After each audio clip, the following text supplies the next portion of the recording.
Aloha and welcome to Kaka'ako. We're a weekly program on the Think Tech Hawaii Broadcast Network. I'm Keli'i Akina, president of Grassroot Institute, and today we're going to talk about happenings at the Legislature 2014. We're at the midway mark right now. Bills are crossing over from Senate to House, House to Senate, and we've only got half a legislative session to go in 2014. We're going to take a selective look at some of the bills that are being considered today, as well as talk about democracy in Hawaii and the legislative process.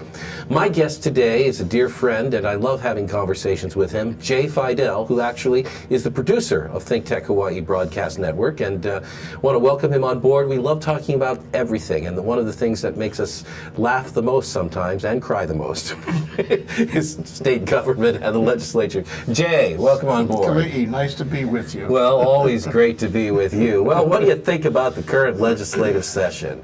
Have you been paying much attention? Well, you know, the editorial in the Morning Star Advertiser was to the effect that things are going pretty well, that they had their heads screwed on right. It remains to be seen, though, because I know that there'll be some thrills and chills going down. One of the things I found very interesting was their comment about the OHA bill, to effectively rezone Kaka'ako Makai. Well, let's give a little background for some of our viewers who are international, because Think Tech Hawaii Broadcast Network goes all over the world. OHA is the Office of Hawaiian Affairs, and in the 2011 legislative session, received a parcel of land, 30 acres of waterfront land in beautiful Honolulu called the Kaka'ako waterfront, and that is part of repaying to the Office of Hawaiian Affairs revenues due from the ceded lands that belong to the Kingdom of Hawaii, and then in the 1959 Statehood Act were given to the state for custody, and these are the revenues for the Office of Hawaiian Affairs. There's a backlog on that, and this land transfer in Kaka'ako of about 30 acres was given to help catch up. Now, back to you, Jay, because that's just the background for those who may not be following the Office of Hawaiian Affairs. Okay, that's part of the background. Yes. There's another part of the background that you should know about. I followed it closely in the day. HCDA is a strange state organization that the Hawaii Community Development Authority steps into the shoes of city government, operates in the middle of the city as a state agency responsible for the infrastructure and development of this one neighborhood, which I guess they thought back in the legislature about 25 years ago, maybe 30, that it was it was slow in developing, so it needed a state agency to come in there and really make things happen. Well, you mean everything overlaps in Hawaii? The state, the city, the county, so we need multiple levels of government to do anything. Right, that's so we can know exactly, and get this now, we can know exactly who's responsible. But they never tell each other where they're doing road construction. Exactly who's responsible. There you go. Well, anyway, go back to your story. My story is, so the HCDA was supposed to build infrastructure. They didn't really build a lot of infrastructure. And they were supposed to, arrange, call for, foment the development of this neighborhood. And 25, 30 years later, it's really not developed very much. There's Quonset huts and old buildings that haven't been renovated. Within the last 2 years, all of a sudden, there's been some development, but it's really nothing like what was discussed in the early 2000s. In the early 2000s, the medical school was built there. Whether that was a good idea, that location, or not, that's where it was built, and I forget how much. I think it was $200 million went into building that. And the guy who was responsible more than anyone else was a guy named Ed Cadman, a Yale doctor who really had a great understanding of Hawaii politics. And with Ben Kaitano's support, he built the medical school. And his idea at the time was that this would be a big pharma campus. A campus sort of like the New Fitzsimmons in Colorado, near Denver. It would be a research center for big pharma companies, global pharma companies, all around in a campus, and the JAPSON, the John A. Burns School of Medicine, would be right in the middle. What a wonderful idea that was. And there would be an office building right next to the John A. Burns School of Medicine, and called JAPSON 2, Roman 2. and it would be a tech campus. The whole thing would be fabulous. He never got to build JAPSM 2, and he never got to, bring one single pharma company in here, although he tried mightily, and then he fell ill to a neurological disease and had to step down and leave. Meanwhile, while all that was happening, Alexander and Baldwin, at the suggestion of the Lingle administration, wanted to build a big condo project, in part fee simple condo project, right next to that whole area in the Kaka'ako Makai area. And there was outrage. There was outrage by a lot of people. The tech people, for example, said, "What happened here? We thought this was going to be a tech area. Now it's condo. My goodness gracious. Primo land around the medical school on Cadman's special campus. You're going to take it away from us?" So they didn't like it. But the surfers didn't like it. And a lot of people who were interested in city planning and wanted to see Kaka'ako develop, in the way originally contemplated 30 years ago, they didn't like it. They wanted to see the park area there, which is, one of the few parks in this city, really. They wanted to see that survive. They wanted to see the proper development of Kaka'ako, and they didn't want to see really tall, I don't know how many story, 30, 40 story condos, fee simple, sold away at millions of dollars per copy, right? So if I can So they opposed it. Right. Wait, I'm coming to the end. They opposed it. And Calvin Say, who was then the Speaker of the House, was the leader on getting a bill passed that stopped it, that said there will be no residential development in Kaka'ako Makai. And this put the whole thing to bed. Actually, what happened, it put everything to bed, because the tech initiative had been so badly damaged by the loss of Cadman and by all this big argument about the condos that nothing ever happened on tech either. But in any event, there was no residential development. The Lingle administration dropped it completely. That was the end of it. And Kaka'ako, between then, that was 2006, and now 2014, really not much going on. So there's a word here in Hawaii. You've been around long enough to see it, and that's déjà vu. Déjà vu. I call it amnesia myself. And there you go. Well, that's how we can have déjà vu, because we have amnesia for a period of time.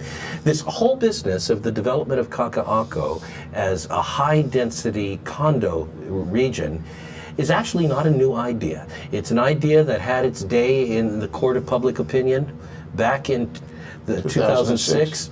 And Alexander and Baldwin couldn't pull it off. Now let's zoom ahead to the rest of the story now, because we're going to come full circle to what you're talking about, and that is that the Office of Hawaiian Affairs has acquired that land. They acquired that land at a stated valuation of, I think, $180 million. Right, close to $200 million. Close to $200 million. And for waterfront land, that's pretty valuable, except that this is waterfront land that you can't build on by virtue not of an ordinance or a zoning code, but by virtue of a state statute, which hard fought, hard won. A lot of people, blood, sweat, and tears into that statute. Right. And now they come along 2 years later, and they want to change the statute.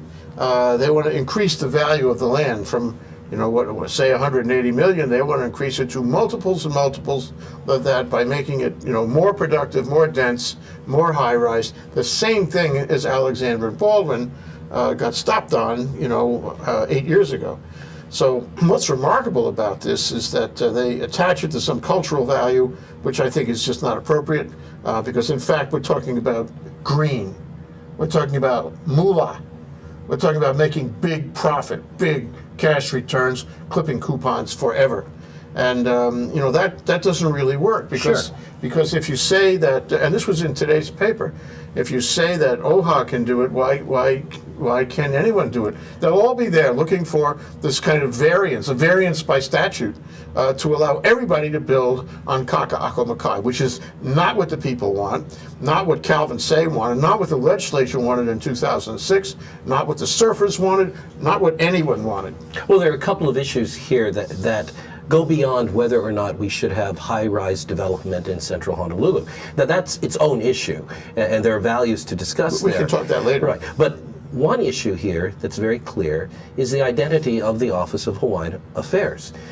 Many people have no idea what it is. We think of it sometimes as a cultural organization or as a social service agency. In reality, it is a land trust now. It actually is a developer. It is one of the fastest growing landowners in the state of Hawaii. It's It wasn't Regs intended 13. that way, though. But this is what it is. And we have to recognize that because its fundamental identity and its essence is the management of a set of assets. Now, as a land developer, we are able to see that there are goals that the Office of Hawaiian Affairs has, which brings us to the second issue. Who determines what should take place through the Office of Hawaiian Well, Affairs? the board of directors who are elected. The trustees. Yeah. But in reality, the trustees are determined by the people of Hawaii. Yes. And we have had over the last 3 decades a majority of Hawaiians and non-Hawaiians not participate in the election of trustees. And without looking, this organization has become one of the most powerful land developers in the state. In fact, it's one of the most powerful stakeholders in Honolulu. What do we have in Kaka'ako? How important is that region to the rest of I Honolulu? mean, both Mackay and Mauka? Yes. Well, I think that Mackay has been sacrosanct ever Toward the since ocean. 2006. I mean, at one point, the legal administration and others contemplated there would be a walkway, a people's walkway, all the way from downtown to Waikiki. Wouldn't that be wonderful? As in so many other cities. In New York has that, in Lower Manhattan. Now, Boston has right. that. I think Washington has that. So there's all this great, great planning around the country that would allow for that, and that was contemplated. But more than that, Kaka'ako Mackay is a hard-fought, hard-won people's place. It's People's place is what people's you place. say. It's aside from Ala Moana Park, which is more of a beach park than a park. We're talking about a green grass picnic area, an area where the people can come with their families, and they do. And to Sure. make that to cover that, shadow that with all these tall condominiums seems wrong. Now, you sound like you feel that you're not being represented on your Office of Hawaiian Affairs board. Do you feel that? That you, Well, the people, Jay, the common man out there. The decision is really, they made the decision to try, but the ultimate decision will be by the state legislature. And I don't know what this what effect it's going to have. You're talking about the Star Advertiser's Star Advertiser editorial but I today. mean, this on that point, I think they're absolutely right. And what point is that, Jay? The point of whether OHA should be permitted to build high-rise, high-density development in Kaka'ako Mackay, the area which has been so pristine. It's sanctuary. Well, let me ask you about OHA's legislative package currently in the 2014 session. OHA has other bills. One of the bills would allow them to have influence over 2 positions in the Board of Land and Natural Resources. Another position would require that state officers involved in land decisions go through an OHA-approved course in Native Hawaiian law. Another bill that they have in there, it would close the trustee meetings to the Sunshine Law. In other words, that they would be able to operate without... Those 3 bills? Yes. In addition to it, there's another bill. Because so much of the ceded lands is permeating the islands, any state agency that could possibly have any revenues that come from ceded lands can be audited by the Office of Hawaiian Affairs. This is their legislative package. What does that tell you as that comes in along with the Kaka'ako development? You're an attorney. What do you think? It makes me wonder why OHA was created, because I don't think it was created for this. And I think it's a power grab by OHA. And I think it doesn't serve the Hawaiian people, doesn't serve the original beneficiaries of the whole, initiative. Well, I think they're, grabbing for things that are entirely inappropriate. And really, and I think they're hoping that people will stand aside, that there won't be any voice of opposition, and they'll have it as a matter of momentum, and deference. But that's not what should govern this. Right. All these bills, 4 of them should be, deferred. Well, I'm thinking that they don't have much of a chance, but they represent an intention, and I don't have a God's eye view. I don't know what that intention is, but it sure goes along with a model of OHA becoming not only a developer but also a regulator. A regulator so that they will exercise stakeholdership power not only there in Honolulu but throughout the state in terms of all land and development That'd be an outrage. decisions. You remember the time, you're old enough, Jay, to remember Bishop Estate. So many things. I still call them Bishop Estate. There you go. But their name is Kamehameha Schools. But at one time, Bishop Estate was the largest private landowner in the state of Hawaii. It had power. It had land. It had power. It didn't have a third thing, and that was regulatory power or exemption from state law. The Office of Hawaiian Affairs now has land and power, but they're also appealing for federal recognition as a sovereign entity, or for a sovereign entity that they will usher into existence, which would then have certain exemptions from state regulation and might even have the capacity with which to regulate entities within the state. What are your thoughts about that? It doesn't help the Hawaiian people at all. It's not consistent with the stated purpose of the law, of the creation of OHA in the first place. And I think what happens is these trustees are enhancing their own power as trustees, but they're not doing much for their beneficiaries. And I think they got to be reined in. We're talking with Jay Fidell on Think Tech Hawaii's Kaka'ako program. Let's Work Together. It's a program once every week, and today we're taking a look at what's happening at the legislature. As you hear, Jay has invited us to talk about the Office of Hawaiian Affairs, and the only thing I would mention is this. Oftentimes the decisions of the Office of Hawaiian Affairs are just not known to the people of Hawaii, because most people in Hawaii, Hawaiians and non-Hawaiians, fail to vote for OHA trustees. Perhaps our conversation today will give you a reason why we need to see that this part of government represents all the people. We'll be right back after this short message. Castle and Cook, Hawaii. Investing in Hawaii, creating communities, and providing for the needs of our state. Collateral Analytics. Empowering the real estate industry to make better informed property investment decisions. The Foreign Trade Zone. Bringing the benefits of the Foreign Trade Zone programs to Hawaii businesses and entrepreneurs. Galen Ho, a senior executive of BAE Systems, a global defense, security, and aerospace company. Hawaiian Electric Company and its affiliates Maui Electric and Hawaii Electric Light Company on Hawaii Island. The Hawaii Energy Policy Forum, incorporating diverse perspectives to design a flexible and forward-looking energy strategy.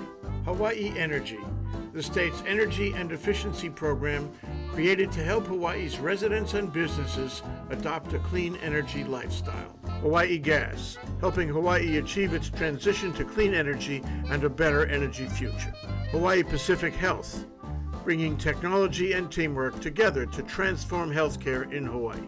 The High Tech Development Corporation, attached to DBED, is the state's leading technology agency. The Scheidler Family Foundation, supporting educational, cultural, and charitable organizations, including Think Tech. Aloha and welcome back to Kaka'ako. I'm Keli'i Akina, president of Grassroot Institute. My guest today is Jay Fidell, producer of the Think Tech Hawaii Broadcast Network, and we are on Think Tech Hawaii. I hope you'll visit our website, thinktechhawaii.com, for shows that span a range of discussions on the economy, government, society, and much more. We're going to dive right back into to our topic today, happenings at the legislature. Jay, those are some fascinating things you were saying about the Office of Hawaiian Affairs, and what I like most of all, actually, what resonates on my heart, is you closed by talking about whether the will of the people and whether good things for the Hawaiian people are being done by this government agency. Yeah, and I think they're off track. You know, not every one of these powerful boards is on track, and not every one of these powerful boards is properly functioning. I mean, look for example, at some of the things the Board of Regents has done at the university. You really wonder They're representing the constituency they should be representing. And in this case, you wonder whether the OHA trustees are representing, the constituency they should be representing. Well, the Hawaiian people need a better deal. OHA is more than Kamehameha schools.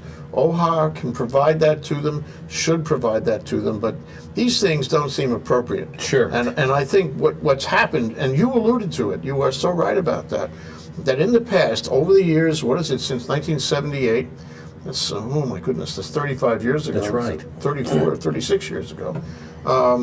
What's happened is that people haven't voted for the That's trustees. right. They haven't seen OHA as affecting them. Well, OHA does affect them, and it affects all of us. And so what we need to do is we all need to exercise the franchise on voting for trustees of OHA. And those campaigns, those discussions should be by the trustees, not about enhancing the power of the organization, but by doing the right thing. Right. And I hope this year that happens. This could be a very good year for OHA, and indirectly a good year for the Hawaiian people, who are the proper beneficiaries, if people take an interest, if they vote. Let's all do that. Well, one of the good things about OHA, really, is that unlike the Board of Regents at the University of Hawaii, unlike the Board of Education, this very powerful board that affects everyone's lives is something the voters can vote on. The trustees are appointed by the voters. And so you're absolutely right. If voters don't get out there and vote, we're not going to be represented on this board. It's good for the Hawaiian people, and it's good for everyone. And so I'm with you. I want to encourage everyone to vote. Now, talking about democracy and getting involved, another issue at the state legislature this session is Senate Bill 2629, which is a most interesting bill. A lot has been said about a recent special session, and I'm not going to the substance of this recent special session, but apparently it has made lawmakers nervous. And what about the recent special session made lawmakers nervous? And again, moving beyond the substance of the bills dealt with at the recent special session. There's only one bill. One bill, SB 1. Something has made our lawmakers nervous, and that is throngs of people coming out and voicing their opinions, regardless of what opinion that was. Because what happened in this last legislative session, this special session, is that lawmakers were called to give an account for whatever position they were going to hold, whether they were for a bill or against a bill, and there were thousands of people who ran to the Capitol, gave testimony, voiced their opinion. And in the specter, the aftermath of this special session, lawmakers are nervous. So let me read to you 2629, the summary. It requires persons who engage in lobbying 90 days prior to the convening of a special session to go and to register through a process. Now, that might sound good to you if you think lobbyists are shady people who need to be registered, but this is talking about a special session, which is usually an event that occurs when the people get riled up. And it says that anyone who's a lobbyist needs to register 90 days in advance. Well, much of the organization for spontaneous response from the people doesn't happen within 90 days. It happens in a shorter period of time. But here's the interesting thing, the definition of what it is to be a lobbyist. And let me continue to read. And that is somebody who, for that special session, will spend more than $750 during the same period of time. So if you happen to be on one of the neighbor island counties and fly over a couple of times and stay in a hotel, and you make some signs or something like that, you are a lobbyist who has to register. Now think about that. I don't think that this bill affects professional lobbyists or special interest lobbyists, because many of them spend $750 at lunch. This is something geared toward making the common individual less vocal, less heard, and more controlled and restricted. What do you think, Jay? Absolutely.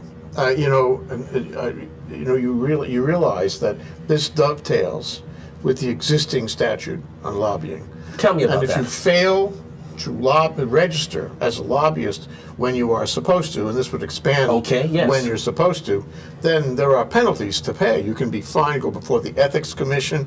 For a professional, it's not so good. For anyone, it's not so good to be called a lobbyist, when you're really only working one bill. because you're a constituent and you believe in that, whatever your position may be. So, it's not just that you get called to be a lobbyist if you don't register. If you That's don't right. comply with all the other requirements of a registered lobbyist, you're exposed. That's right. You're a recovering lawyer, and you remember the First Amendment. You learned about that in law school.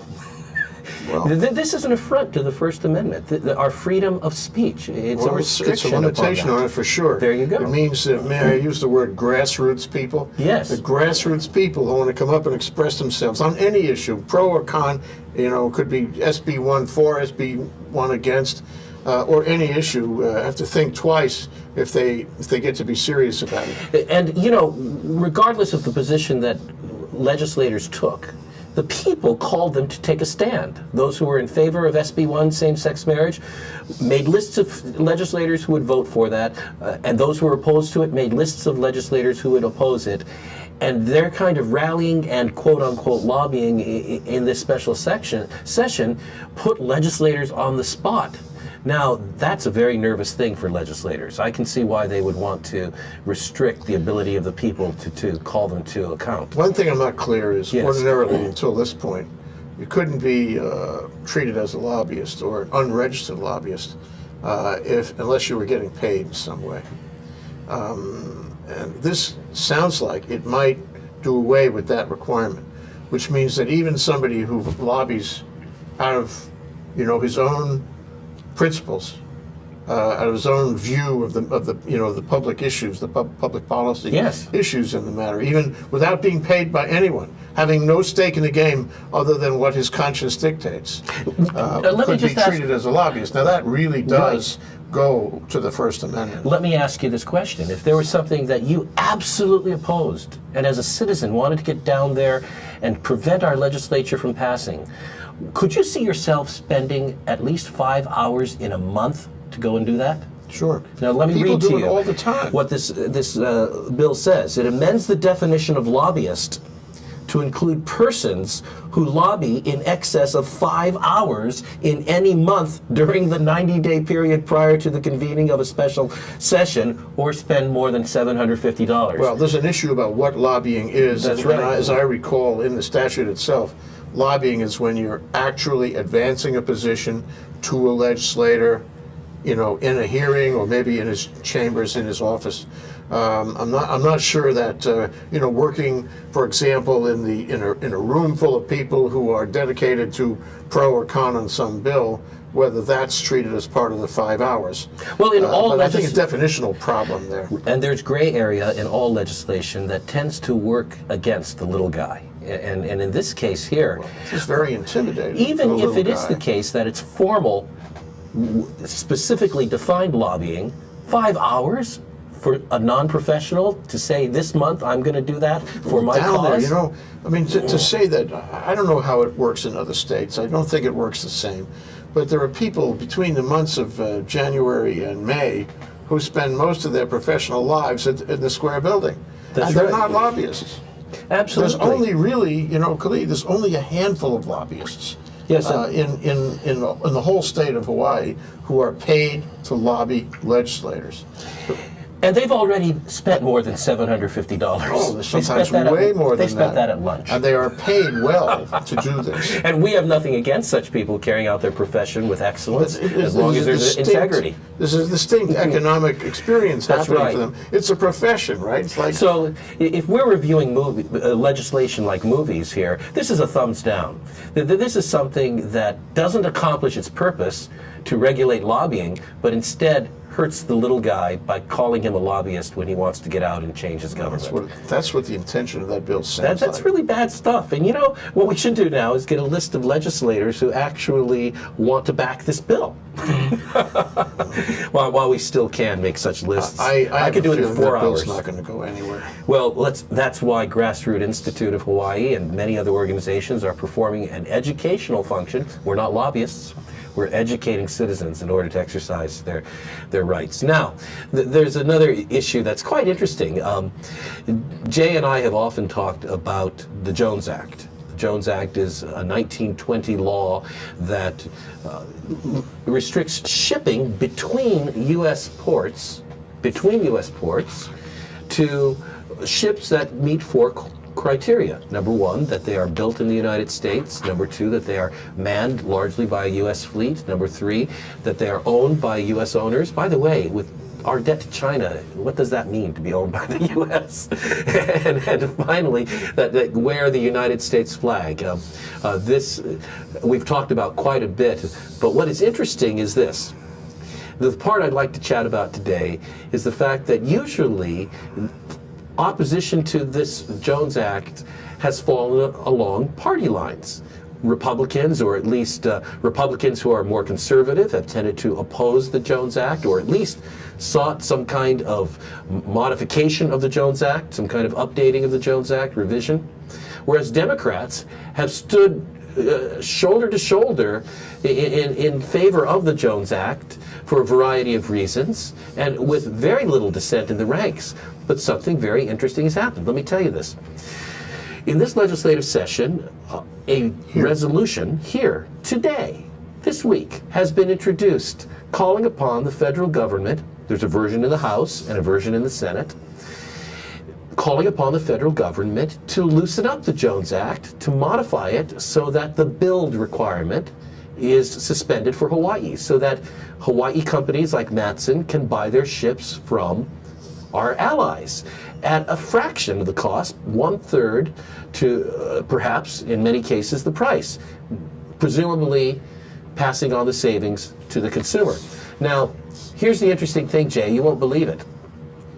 In the past, that resolution has never had a Democrat until the last year's session, and a couple of Democrats signed on board. This year, it was introduced in the House, in the Senate, by Sam Sloan, and Sam Sloan is a Republican, and he's the only person from the Senate who's signed on board so far. It was also introduced in the House by Gene Ward, a Republican. But get this, it is co-sponsored by the Speaker of the House, Joe Suki, by Representative Brower, by Representative Kachola, by Representative Cregan, by Representative Evans, by Representative Kobayashi. 6 Democrats and 1 Republican in the House of Representatives are pushing Washington to call for Jones Act reform. Now, did you think you'd ever live to see that? Happy to hear it. That's It's interesting. not enough, though. Not enough. First of all, let's be real.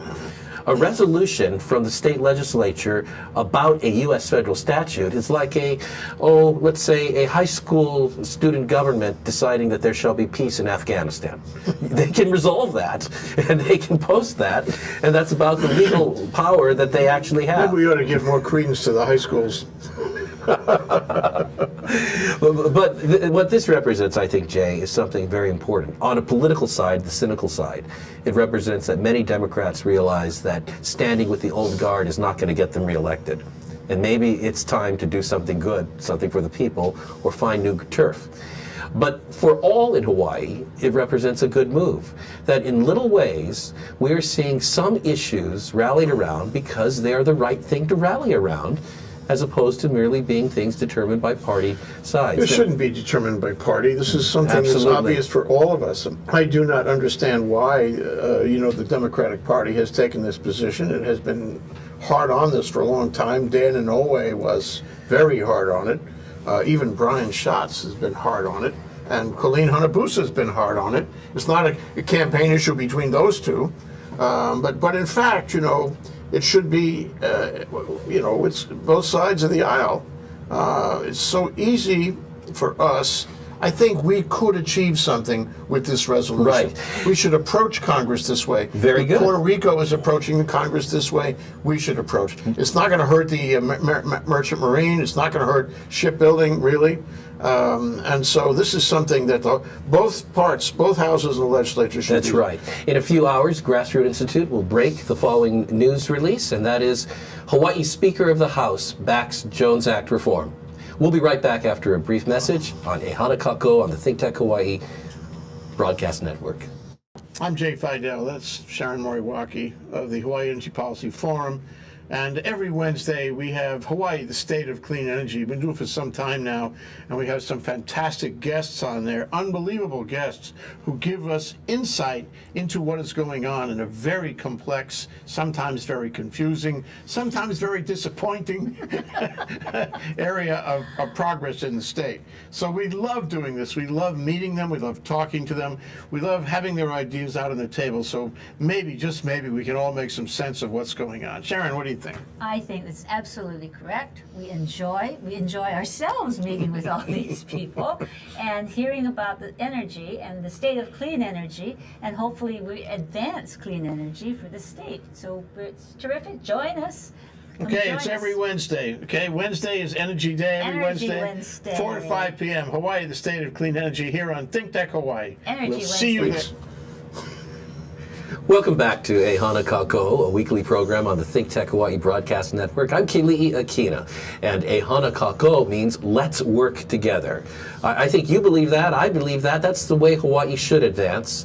And we believe that at the Grassroots Institute, we should work together for a better government, economy, and society. And that's why Jay Fidell and I work together, because it doesn't matter how diverse our backgrounds are or how similar we agree are. On anything. That's right. We love the fact that we can work together for a better Hawaii.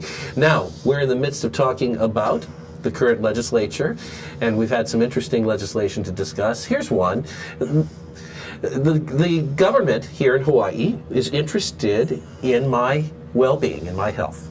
And wants to keep me from getting all of those bad things that happen when I drink a sugar-sweetened drink. So we've had Senate Bill 2693 introduced, beginning January 1st, 2015. So keep that in mind. If this is passed, you've only got until January. Sets a maximum serving size of 16 fluid ounces for sugar-sweetened beverages in sealed and unsealed containers provided by food establishments. Prohibits the sale of sugar-sweetened beverages as part of children's meals, and imposes a civil penalty of $50 per violation. Okay, there you go. 16 fluid ounces. There you go. Show everybody. This is 16. Jay! This is it. Well, no big Don't super drink cokes anything. anymore. Right. No, this is no sugar No in super here. gulp. There you go. It's got other things that may not be so good. Well, it depends no upon sugar. what a sugar-sweetened beverage is.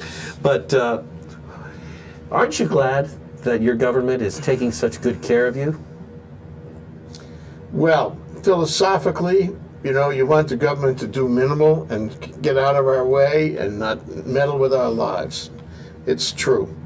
But I think we have a country that is obese, and we have a state that is obese. We have, good health, relatively speaking, in the state. We have a good health system in the state and all that. But we do love our sugar. And the problem I see with this is, zooming back. Mm-hmm. I'm just telling you in a long way that I'm not entirely on the same page. Zooming back, what you have is a generation, multiple generations, since the war, okay, people who have been sold sugar. Yes. We've been pounded with ads on television all day long with sugar. And sugar is habit forming. You need sugar.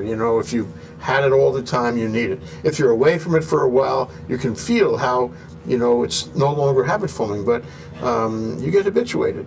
And the problem is we have a generation of kids coming up now where they're pounded with this thing on television, where they walk down the aisles in the grocery store and it's all sugar, all of it. Sure. Where diabetes is going rampant, okay, and somebody has to do something.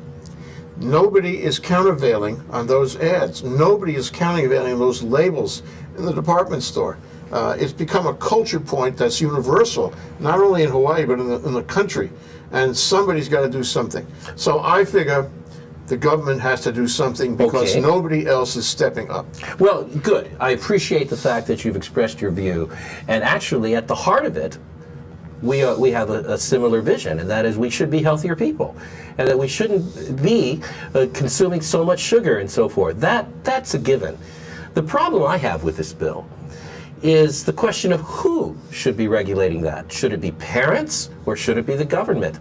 The other problem with it is should government be making laws that can't be enforced? My son went down to a very popular place. I don't want to give any commercial recognition here, unless they're going to pay for some of our programs. A popular place where you get these Asian bubble drinks.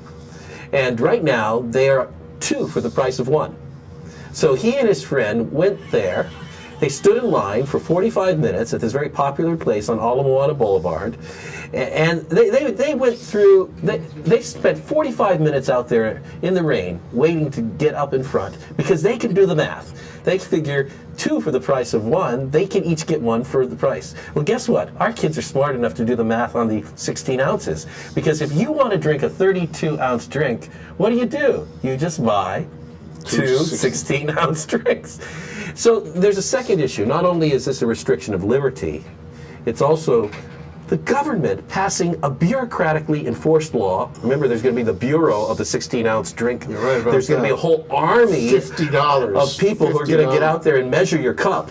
There's going to be enforcement, and even the HBD might want the state to pay a little bit when they have to come in and collar someone for drinking a 17-ounce drink. Tie them up in court. That's right. And it's totally unenforceable because you see, Jay, the people who get arrested are going to go to court with a lawyer like you, who's going to argue that why don't they just outlaw sugar? Well, they are in effect outlawing sugar drinks. There you go. Okay, and Well, that's it. And let's that's go it. that slippery slope of even less freedom for all in this land and so forth. We got to do something. I mean, I think the public health issue is huge. People are getting sick. They're winding up costing all the health structures too much money. That's right. Well, we've got and they're to having take bad lives. That's right. Because they don't understand and nobody advises them. We've got to take a break, so Grassroot Institute gets to say the last word before we come back, and that's this.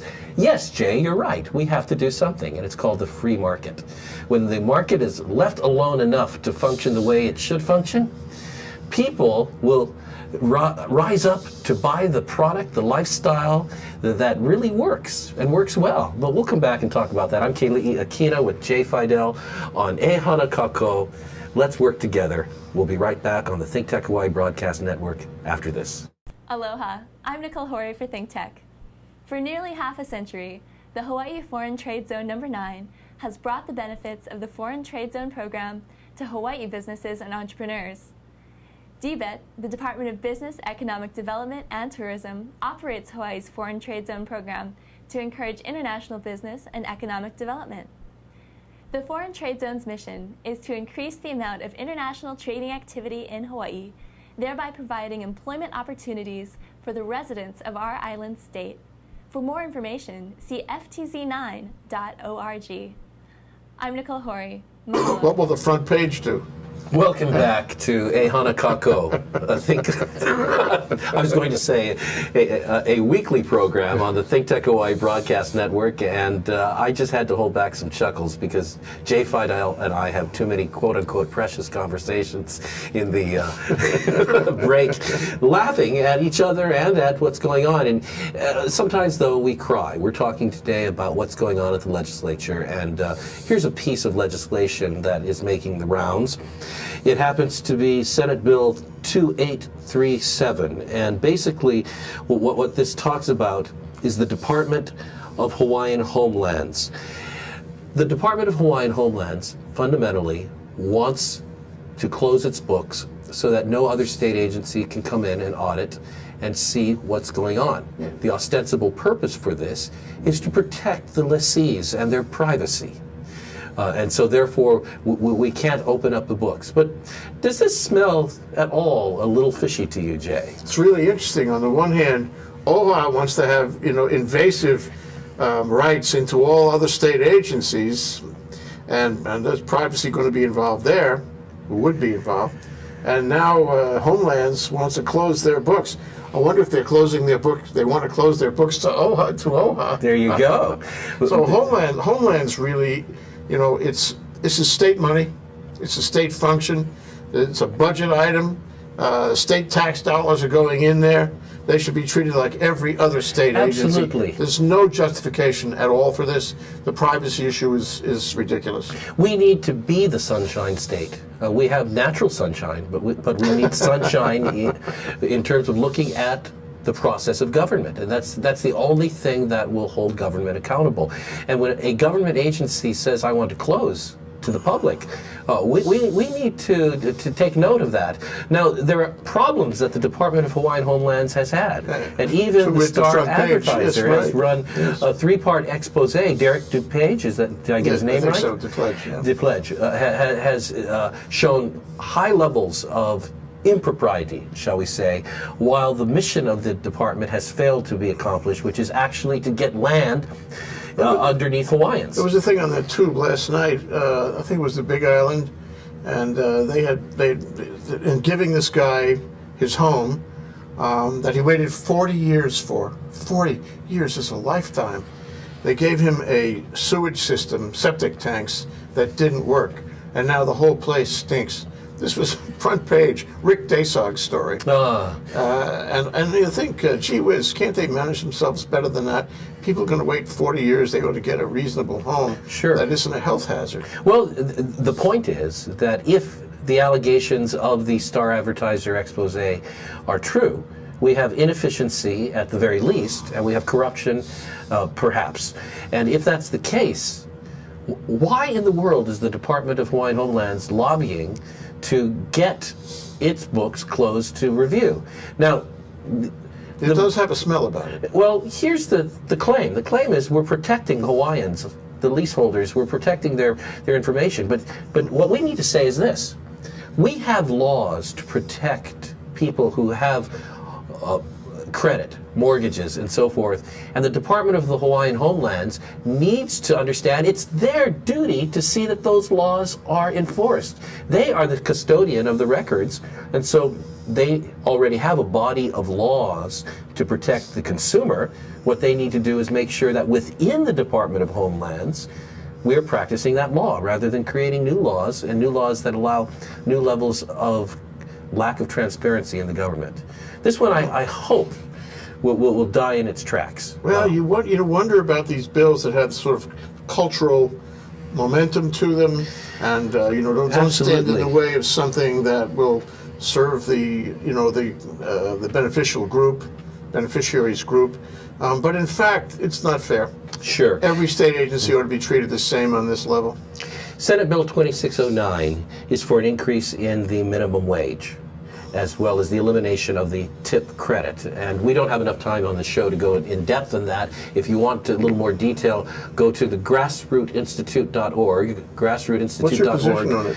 website. Well, here's our concern. Our concern is that the data is out there that shows that whenever we raise minimum wage, we have a negative consequence. And that is that employers reduce employment.